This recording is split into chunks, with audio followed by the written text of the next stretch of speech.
O áudio desse livro está sendo gravado por Leda Ludwig. O Grande Conflito. Uma saga milenar e seu final surpreendente. Livro escrito por Ellen G. White.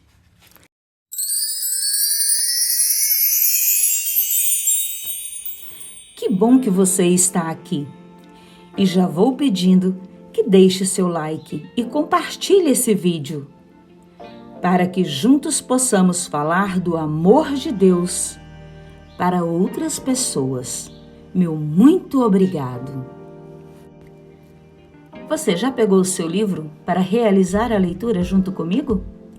Hoje nós vamos ler o capítulo 27, que tem como tema o reavivamento.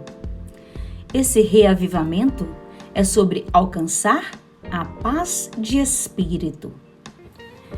Onde quer que a palavra de Deus tenha sido pregada com fidelidade, os resultados que se seguiram demonstraram que o reavivamento provinha do Senhor. Os pecadores sentiram o despertar da consciência.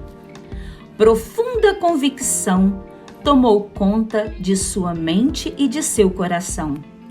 Sentiram a justiça de Deus e declararam: quem me libertará do corpo sujeito a esta morte?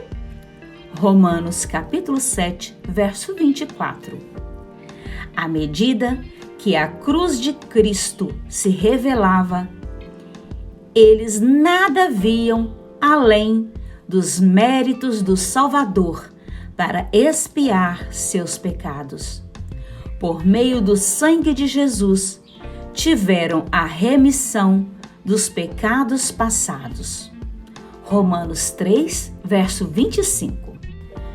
Essas pessoas creram, foram batizadas e se levantaram para andar em novidade de vida. Pela fé no Filho de Deus, elas seguiriam seus passos, refletiriam seu caráter e se purificariam assim como ele é puro. Amavam coisas que antes odiavam e passaram a odiar coisas que antes amavam. Os orgulhosos ficaram mansos, os vaidosos e arrogantes se tornaram sérios e humildes. Os bêbados ficaram sóbrios e os imorais passaram a ser puros. Os cristãos não buscavam o adorno exterior dos cabelos trançados e joias de ouro, as roupas finas, mas a beleza demonstrada no espírito dócil e tranquilo, o que é de grande valor para Deus. 1 Pedro 3, versos 3 e 4. Os reavivamentos faziam solenes apelos ao pecador. Davam frutos em pessoas que não recuaram diante da negação do eu, mas se alegravam por ser consideradas dignas de sofrer em nome de Cristo. Os observadores eram capazes de ver uma transformação naqueles que decidiam seguir a Jesus. Resultados como esses costumavam suceder períodos de despertamento religioso. Muitos reavivamentos modernos são bem diferentes desses. É verdade que várias pessoas alegam estar convertidas e grande número entra para as igrejas.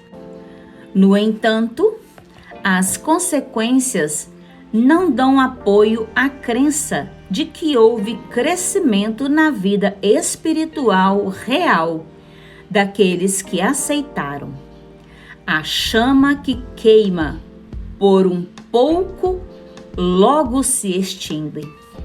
Com grande frequência, os reavivamentos populares despertam as emoções, apelando para o amor por algo novo e surpreendente. Quem se converte dessa maneira sente pouco desejo de ouvir a verdade bíblica, a menos que o culto religioso tenha algo de sensacional. Não atrai esses indivíduos. Para a pessoa convertida, o relacionamento com Deus e as coisas externas são o grande assunto da vida. Onde está o espírito de congregação a Deus nas igrejas populares de hoje? Os conversos não dão as costas para o orgulho e para o amor do mundo. Não estão mais dispostos a negar o eu e seguir o manso e humilde Jesus do que antes de sua conversão. A piedade praticamente desapareceu em muitas das igrejas. O genuíno e o falso. A despeito do declínio generalizado da fé, existem verdadeiros seguidores de Cristo nessas igrejas. Antes de Deus finalmente trazer seus juízos, haverá, em meio ao povo do Senhor, um reavivamento de autêntica piedade, conforme não se vê desde os tempos dos apóstolos. O Espírito de Deus será derramado. Muitos vão se separar das igrejas nas quais o amor a este mundo substituiu o amor a Deus e a sua palavra. Diversos ministros e indivíduos aceitarão com alegria as grandes verdades que preparam um povo para a segunda vinda do Senhor. No entanto, Satanás quer interferir nessa obra. E antes de chegar a hora de tal movimento, ele tentará impedi-lo, trazendo à tona uma falsificação. Nas igrejas que conseguir reunir sob seu poder, fará parecer que Deus está derramando sua bênção especial. Muitos vão se vangloriar. O Senhor está realizando maravilhas, quando na verdade a obra pertence a outro espírito. Usando um disfarce religioso, Satanás tentará estender sua influência sobre o mundo cristão. Em reavivamentos como esses, ocorre não apenas a empolgação emocional, mas uma mistura bem projetada entre o verdadeiro e o falso, a fim de enganar. Entretanto, à luz da palavra de Deus, não é difícil reconhecer a natureza de movimentos como esses. Onde quer que as pessoas negligenciem as instruções da Bíblia, afastando-se das mensagens claras que provam o coração e exigem que neguem o eu e renunciem ao mundo, podemos ter a certeza de que Deus não está derramando sua bênção. E pela regra, você os reconhecerão por seus frutos. Mateus 7, verso 16. Fica claro que esses movimentos não são obra do Espírito Santo de Deus. As verdades da palavra de Deus são um escudo contra os enganos de Satanás. A negligência dessas verdades abre as portas para males que hoje são disseminados pelo mundo. Em grande medida, As pessoas perderam de vista a importância da lei de Deus. Uma ideia errada sobre a lei divina tem levado a erro na conversão e na santificação, rebaixando o padrão de vida piedosa. Aqui, então, encontramos o motivo para a falta do Espírito de Deus nos reavivamentos da atualidade. A lei da liberdade. Muitos mestres religiosos afirmam que Cristo aboliu a lei por meio da sua morte. Alguns dizem que ela era um jugo pesado e, em contraste com o cativeiro da lei, apresentam a liberdade que o Evangelho supostamente nos faz desfrutar. Não era assim que os profetas e apóstolos viam a santa lei de Deus. Davi disse: andarei em verdadeira liberdade, pois tenho buscado os teus preceitos. O apóstolo Tiago se refere aos 10 mandamentos como a lei perfeita, lei da liberdade. Tiago 1, verso 25. João, o revelador, pronuncia uma bênção sobre aqueles que guardam os mandamentos para que tenham direito à árvore da vida e possam entrar na cidade pelas portas. Apocalipse 22, verso 14. Se fosse possível mudar a lei ou colocá-la de lado, não haveria necessidade de Cristo morrer para nos salvar da pena do pecado. O Filho de Deus veio tornar grande e gloriosa sua lei. Isaías 42, verso 21. Ele disse: não pensem que vim abolir a lei. Enquanto existirem céus e terra, de forma alguma desaparecerá da lei a menor letra ou o menor traço, até que tudo se cumpra. Livro de Mateus 5, verso 17 e 18. Falando acerca de si mesmo, Jesus declarou: tenho grande alegria em fazer a tua vontade, ó meu Deus.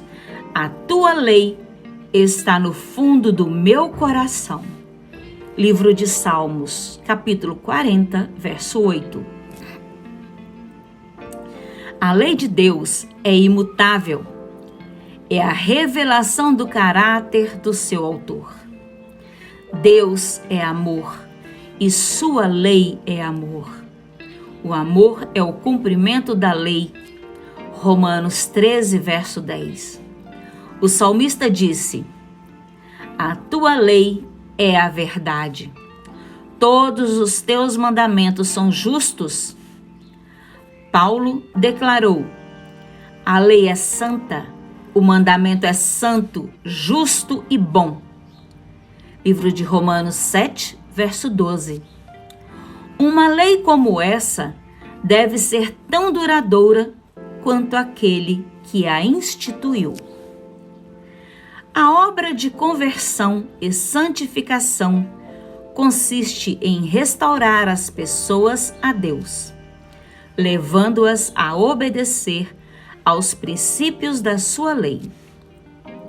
No princípio, as leis humanas estavam em perfeita harmonia com a lei de Deus, mas o pecado alienou as pessoas de seu Criador.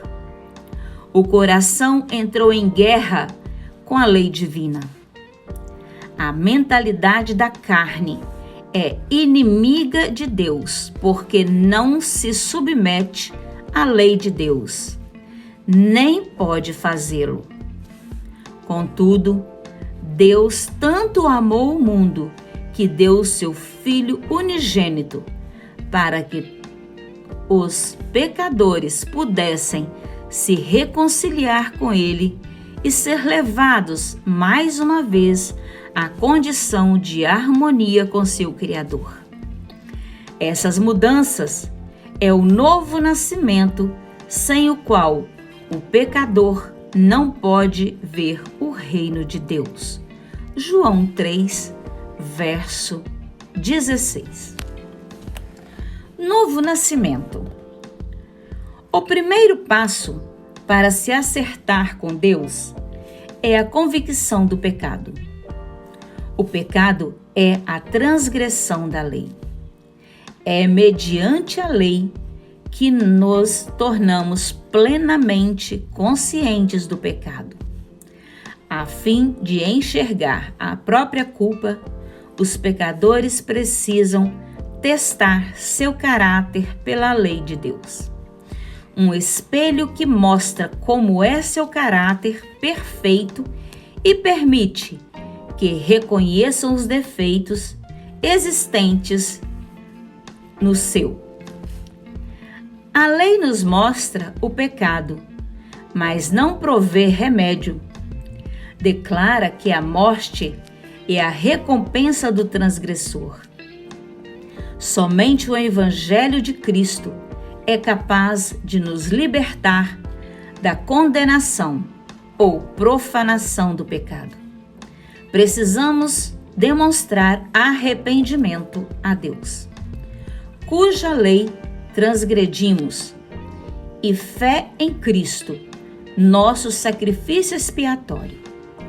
Dessa maneira, recebemos perdão pelos pecados anteriormente cometidos e nos tornamos filhos de Deus. Ficamos, portanto, livres para desobedecer à lei de Deus? Paulo diz: anulamos então a lei pela fé? De maneira nenhuma. Ao contrário, confirmamos a lei. Nós, os que morremos para o pecado, como podemos continuar vivendo nele? Livro de Romanos 6, verso 2. João declara: nisso consiste o amor a Deus, em obedecer aos seus mandamentos. E os seus mandamentos não são pesados. No novo nascimento, o coração entra em harmonia com Deus e sua lei.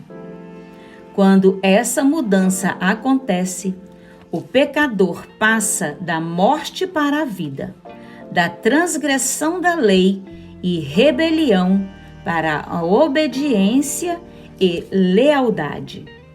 A velha vida termina, começa a nova vida de perdão, fé e amor. Então, as justas exigências da lei serão plenamente satisfeitas em nós, que não vivemos segundo a carne, mas segundo o Espírito. Livro de Romanos 8, verso 4. A linguagem do coração será: como eu amo a tua lei, medito nela o dia inteiro. Sem a lei, as pessoas não têm verdadeira convicção do pecado, nem sentem necessidade de se arrepender. Não reconhecem o quanto necessitam do sangue expiatório de Cristo. Aceitam a esperança da salvação sem mudança radical do coração ou reforma de vida. Por isso, há muitas conversões superficiais e muitas pessoas entram para a igreja sem jamais terem se unido a Cristo. Santificação. Ideias errôneas sobre santificação também surgem da negligência ou rejeição da lei divina. Essas teorias, envolvendo ensinos falsos e resultados práticos perigosos, muitas vezes são populares. Paulo escreveu: a vontade de Deus é que vocês sejam santificados. 1 Tessalonicenses 4, verso 3. A Bíblia ensina claramente o que é santificação e como podemos alcançá-la.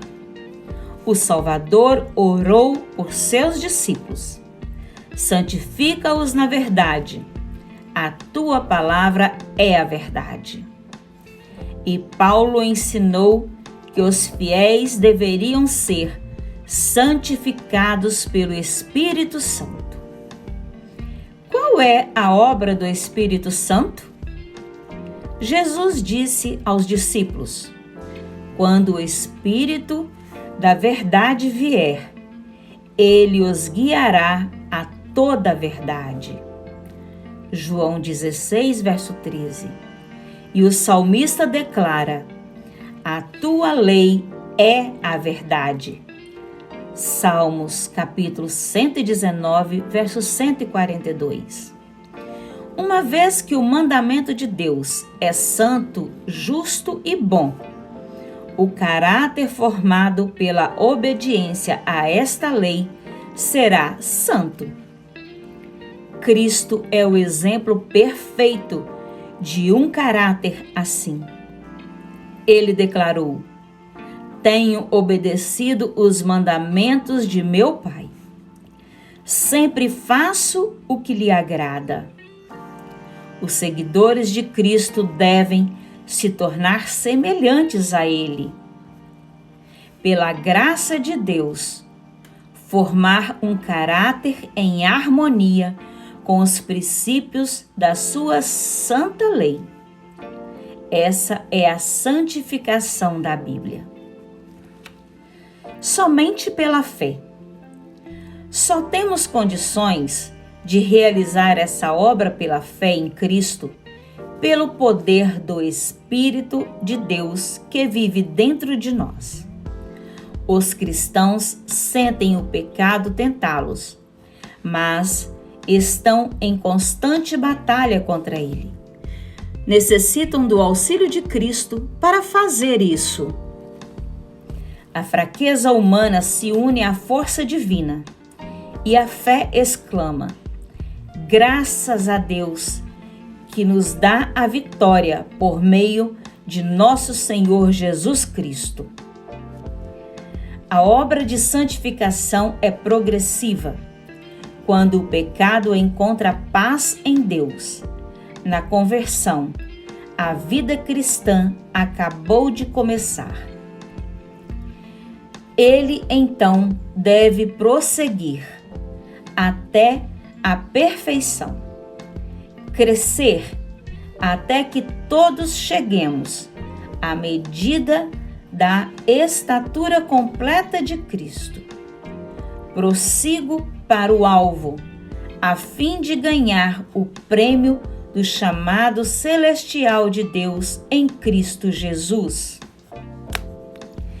Aqueles que vivenciam a santificação bíblica são humildes, reconhecem quantos são indignos em contraste com a pureza e a perfeição de Deus. O profeta Daniel foi um exemplo de verdadeira santificação. Em vez de alegar ser puro e santo, esse honrado homem de Deus se identificou com a santificação realmente pecadora de Israel, enquanto suplicava diante do Senhor por seu povo. Aqueles que andam à sombra da cruz do Calvário não se exaltarão, nem farão declarações arrogantes de que estão livres do pecado. Sentem que foi seu pecado que causou a agonia que quebrantou o coração do Filho de Deus. E esse pensamento os leva à humildade profunda. Aqueles que vivem mais perto de Jesus compreendem com maior clareza o quanto a humildade é frágil e pecadora, e que sua única esperança está nos méritos de um Salvador crucificado e ressurreto. A santificação, que agora ganha notoriedade no mundo religioso, tem um espírito de exaltação pessoal e desconsideração pela lei de Deus, que a identifica como alheia à Bíblia. Aqueles que a ensinam alegam que a santificação acontece instantaneamente. Dessa maneira, por meio da fé somente, eles atingem santidade perfeita. Apenas creia, dizem eles, e a bênção será sua. Nenhum esforço adicional é exigido ao recebedor. Ao mesmo tempo, negam a autoridade da lei de Deus, alegando que estão liberados de qualquer obrigação de guardar os mandamentos. É possível ser santo sem entrar em harmonia com os princípios que exprimem a natureza e a vontade do Senhor? A palavra de Deus testifica contra essa armadilha doutrinária de uma fé sem obras. Não é a fé que reivindica o favor de Deus sem cumprir as condições por meio das quais Ele concede misericórdia. É presunção. Que ninguém se engane, achando que pode se tornar santo enquanto viola deliberadamente um dos requisitos de Deus. O pecado conhecido silencia a voz de testemunho do Espírito e separa o coração de Deus. Embora João reflita tanto sobre o amor, ele não hesita em revelar o verdadeiro caráter daqueles que afirmam estar santificados enquanto vivem em transgressão da lei de Deus. Aquele que diz, eu o conheço, mas não obedece os seus mandamentos, é mentiroso e a verdade não está nele. Mas se alguém obedece à sua palavra, nele verdadeiramente o amor de Deus está aperfeiçoado. 1 João 2, versos 4 e 5. Esse é o teste da profissão de todos. Se as pessoas diminuem e menosprezam a lei de Deus, se quebram um desses mandamentos, ainda que dos menores, e ensinam os outros a fazerem o mesmo, podemos saber que suas alegações não têm fundamento. A declaração de não ter pecado é evidência de que a pessoa que fala isso está longe de ser santa. Esse indivíduo não possui um conceito verdadeiro da pureza e santidade infinita de Deus, nem de como o pecado é odioso e mau. Quanto maior a distância entre nós e Cristo, mais justo parecemos aos nossos olhos. Santificação autêntica. A santificação envolve o ser inteiro, espírito, alma e corpo. Os cristãos são chamados a apresentar o corpo em sacrifício vivo, santo e agradável a Deus. Toda prática que enfraquece a força física ou mental nos desprepara para serviço do nosso Criador. Aqueles que amam a Deus de todo o coração tentarão constantemente colocar toda a força do seu ser em harmonia com as leis que os tornam mais aptos a fazer a vontade do Senhor. Não enfraquecerão, nem profanarão a oferta que apresentam a seu Pai Celestial, condescendendo com apetites ou paixões.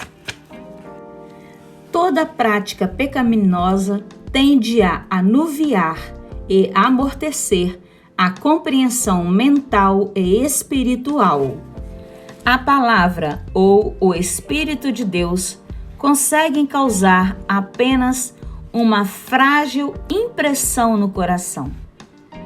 Purifiquemo-nos de tudo o que contamina o corpo e o espírito, aperfeiçoando a santidade no temor de Deus.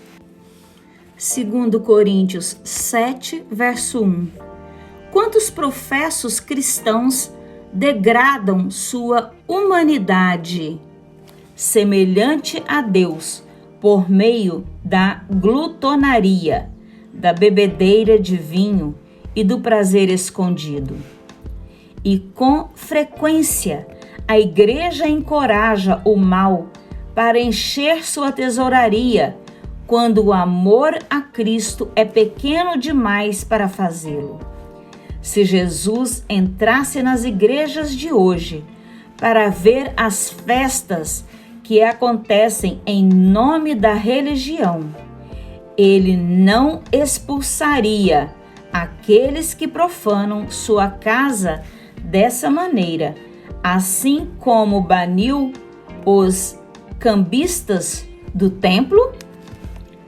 Acaso não sabem que o corpo de vocês é o santuário do Espírito Santo que habita em vocês, que lhes foi dado por Deus e que vocês não são de si mesmo? Vocês foram comprados por alto preço. Portanto, glorifiquem a Deus com o seu próprio corpo. Os cristãos cujo corpo é o templo do Espírito Santo não serão escravizados por um mau hábito. Seu poder pertence a Cristo. Sua propriedade é do Senhor. Como desperdiçariam esse tesouro que lhes foi confiado? Todos os anos, professos cristãos gastam imensas somas de dinheiro com prazeres prejudiciais. Roubam a Deus nos dízimos e nas ofertas, enquanto consomem mais no altar da concupiscência destruidora do que dão para ajudar os pobres ou promover o Evangelho. Se todos os que professam o nome de Cristo fossem santificados de verdade, doariam seu dinheiro como generosidade para o tesouro do Senhor, em vez de gastar com coisas desnecessárias e prejudiciais. Os cristãos deveriam dar exemplo de temperança e sacrifício pessoal. Então, seriam a luz do mundo. A cobiça da carne, a cobiça dos olhos e a ostentação dos bens controlam a maioria das pessoas. Mas os seguidores de Cristo recebem um chamado mais santo. Saiam do meio deles e separem-se, diz o Senhor. Não toquem em coisas impuras. Aqueles que cumprem essas condições, Deus promete: e lhes serei pai, e vocês serão meus filhos e minhas filhas. Reavivamento verdadeiro. Cada passo de fé e obediência traz o crente para a conexão mais próxima com a luz do mundo.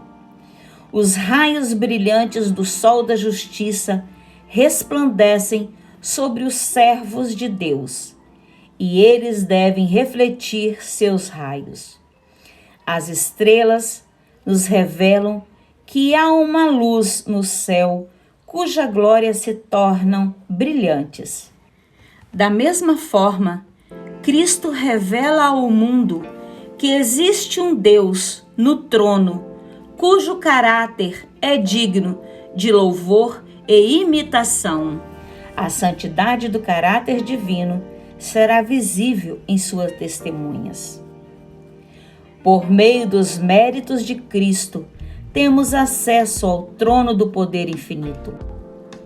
Aquele que não poupou seu próprio Filho, mas o entregou por todos nós, como não nos dará, juntamente com ele e de graça, todas as coisas? Jesus disse: se vocês, apesar de serem maus, sabem dar boas coisas aos seus filhos, quanto mais o Pai que está nos céus dará o Espírito Santo a quem o pedir. Livro de Lucas 11, verso 13. O que vocês pedirem em meu nome, eu farei. Peçam e receberão, para que a alegria de vocês seja completa. É privilégio de todos que vivem dessa maneira receber a aprovação e a bênção de Deus. Não é da vontade do nosso Pai Celestial que sempre vivamos em condenação e trevas. Não é humildade verdadeira andarmos com a cabeça prostrada e o coração cheio de pensamentos acerca do eu. Podemos ir a Jesus, ser purificados e assim comparecer sem timidez nem remorso diante da lei. Por meio de Cristo, os filhos caídos de Adão se tornam filhos de Deus. Jesus não se envergonha de chamá-los irmãos. A alegria do Senhor os fortalecerá. Alegrem-se sempre. Orem continuamente. Deem graças em todas as circunstâncias, pois essa é a vontade de Deus para vocês em Cristo Jesus. Essas coisas são os frutos da conversão e santificação bíblica. Somente porque as pessoas tratam os grandes princípios de justiça mostrados na lei com tamanha indiferença é que esses frutos são tão raros. É por isso que vemos tão pouco da obra profunda e duradoura do Espírito que costumava acompanhar os reavivamentos. É pela contemplação que somos transformados. Assim como as pessoas negligenciaram os mandamentos nos quais Deus revelou a perfeição e a santidade de seu caráter, e sua mente se ligou a ensinos e teorias humanas, um declínio do viver santo dentro da igreja foi a consequência. Somente quando a lei de Deus for restaurada à sua posição de direito, um reavivamento de fé e espiritualidade autênticas poderá acontecer no meio daqueles que dizem pertencer ao seu povo. Eu vou concluir a leitura deste capítulo voltando na página 199, onde fala do perigo de afirmarmos que nós não temos pecado. Quando a gente diz, eu não tenho pecado, hoje eu sou uma pessoa santa, estou santificada. Isso é muito perigoso, porque quando a pessoa acha que não tem pecado, ela está longe de Deus. Aqui diz que quanto maior a distância entre nós e Cristo, mais justos parecemos aos nossos olhos. Então, se algum dia você achar que você está santo, que você já está santificado, cuidado, porque é quando você está mais distante de Deus, porque nós somos humanamente pecadores. Nós devemos buscar pelo Espírito Santo, através de Jesus Cristo, perdão de nossos pecados diariamente. Só assim, quando Jesus voltar, nós seremos transformados. Aí sim, nós seremos transformados. Hoje, pela graça de Cristo, nós temos os nossos pecados perdoados, mas isso é uma luta diária nossa. Cuidado, se você chegar um dia a dizer isso, ou ouvir alguém dizer que está santificado, que é uma pessoa santa, porque ela está muito distante de Deus. Oremos para que Deus possa nos abençoar, nos dar força para que realmente estar sempre mais próximo a Ele e nos preparar para o segundo advento. Até o nosso próximo capítulo.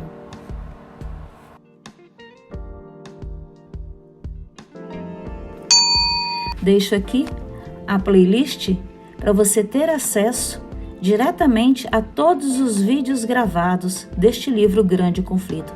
É só clicar em cima da imagem. É só você clicar em cima da imagem e escolher o vídeo que você ainda não viu ou gostaria de rever. Muito obrigado e até lá!